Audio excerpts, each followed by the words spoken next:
Assalamualaikum warahmatullahi wabarakatuh. Halo semuanya, apa kabar kalian hari ini? Ibu harap kalian hari ini sehat-sehat saja ya. Meskipun kita harus belajar melalui online, tapi Ibu harap kalian tetap bisa menjaga semangatnya. Nah, hari ini kita akan membahas mengenai anatomi telinga. Telinga itu apa saja, fungsinya apa? Nah, kita akan pelajari itu hari ini. Oke. Yang pertama ini adalah apa itu telinga? Nah, telinga ini merupakan organ indera pendengaran, di mana telinga ini berfungsi untuk mendengar. Setiap bagian dari organ telinga ini memiliki peranan penting dalam menyediakan informasi ke otak. Setiap hari, kita bisa mendengarkan berbagai macam suara. Tapi tidak semua suara bisa kita dengarkan.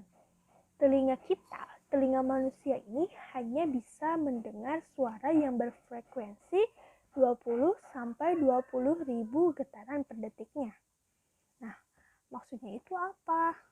Nah, kita nih bisa mendengar kayak suara kambing, suara kucing, tapi kita itu tidak bisa mendengar suara semut, suara nyamuk yang lagi ngobrol. Kenapa? Karena semut itu memiliki frekuensi di bawah 20 ribu getaran per detiknya. Anak-anak, yang selanjutnya adalah bagian-bagian telinga. Yang pertama ada telinga bagian luar, telinga bagian tengah, dan yang ketiga adalah telinga bagian dalam. Nah, bagian pertama ini adalah telinga luar. Telinga luar ini berfungsi untuk menampung gelombang bunyi. Telinga luar ini terdiri dari 3 bagian. Yang pertama adalah daun telinga. Daun telinga ini berfungsi untuk menangkap gelombang bunyi. Daun telinga ini tersusun dari tulang rawan. Daun telinga ini juga berfungsi untuk melindungi telinga kita dari kotoran. Lalu yang kedua adalah lubang telinga. Nah, lubang telinga ini terletak di pangkal daun telinga dan berfungsi sebagai tempat masuknya bunyi. Nah, lalu yang ketiga itu adalah saluran pendengaran. Saluran pendengaran ini adalah penghubung antara lubang telinga dengan gendang telinga dan berfungsi untuk meneruskan bunyi yang terdengar ke gendang telinga kita. Baik anak-anak, yang selanjutnya ini adalah telinga bagian tengah. Telinga bagian tengah ini berfungsi untuk meneruskan gelombang bunyi ke telinga bagian dalam melalui tulang pendengaran. Nah, pada telinga bagian dalam ini ada beberapa bagian. Yang pertama itu adalah gendang telinga atau membran timpani. Nah, gendang telinga ini berupa apa? Berupa selaput tipis yang sangat peka terhadap bunyi-bunyian. Nah, gendang telinga ini juga berfungsi untuk menerima gelombang bunyi yang ditangkap oleh daun telinga. Nah, gendang telinga kita ini akan bergetar saat kita menerima gelombang bunyi. Selanjutnya adalah tulang pendengaran. Yang pertama itu ada tulang martil, tulang landasan, dan tulang sanggurdi. Nah, ketiga tulang ini berfungsi untuk menghubungkan telinga dengan tingkap jorong yang berada di telinga bagian dalam. Nah, tulang-tulang pendengaran ini juga berfungsi untuk meneruskan gelombang bunyi dari gendang telinga. Nah, selanjutnya adalah saluran eustachius yang merupakan saluran gelombang yang berada di bagian tengah, di mana berfungsi untuk menyeimbangkan tekanan udara di dalam dan di luar telinga. Anak-anak, yang terakhir ini adalah telinga bagian dalam. Telinga bagian dalam ini berfungsi untuk mengubah gelombang bunyi menjadi rangsangan bunyi.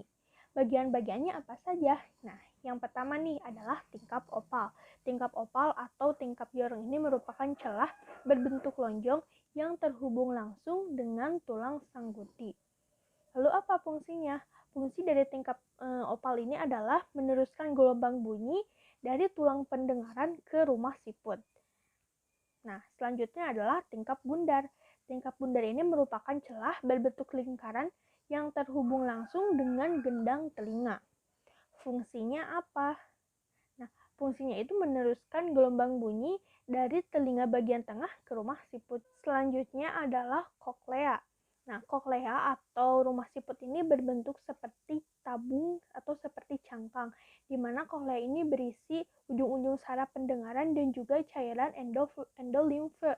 Nah, di mana koklea ini juga berfungsi untuk menerima gelombang bunyi yang menjadi rangsangan bunyi untuk diteruskan kepada saraf pendengaran. Nah, yang selanjutnya ini adalah saraf pendengaran. Nah, saraf pendengaran ini berfungsi untuk menerima rangsangan bunyi dari koklea. Nah, selanjutnya bunyi yang diterima oleh koklea ini diteruskan ke otak kita. Nah, selanjutnya adalah saluran setengah lingkaran. Saluran setengah lingkaran ini terdiri dari 3 saluran yang terhubung dengan tingkap jorong. Nah, saluran setengah lingkaran ini juga berfungsi sebagai alat keseimbangan tubuh kita. Alhamdulillah anak-anak, semua materinya telah selesai. Ibu harap kalian bisa memahami satu persatu bagian dari anatomi telinga ini. Dimulai dari daun telinga yang fungsinya untuk menangkap gelombang suara, lalu lubang telinga untuk jalan masuknya suara, ada saluran telinga, gendang telinga, saluran eustachius, saluran-saluran telinga di bagian tengah, hingga tulang-tulang pendengaran. Ibu sangat mengharapkan sekali kalian bisa memahami lebih dalam mengenai anatomi telinga ini. Baik anak-anak, untuk mempermudah kalian mengingat, di sini Ibu punya sebuah lagu. Kita coba sama-sama ya. Bagian luar ada daun telinga, dan gunanya untuk menangkap suara. Diteruskan lubang, diperjelas gendang, gelombang suara getarkan gendang. Di tengah ada tulang pendengaran, mati landasan sanggurdi berurutan. Ke koklea bawa getaran eustachius saluran, jaga tekanan udara biar imbang. 3 saluran setengah lingkaran, menjaga tubuh menjadi seimbang. Dan di rumah siput getaran dirangsang, ke otak saraf bawa getaran. Dan pembahasan kita hari ini itu saja. Sampai jumpa di pertemuan selanjutnya. Dadah. Assalamualaikum warahmatullahi wabarakatuh.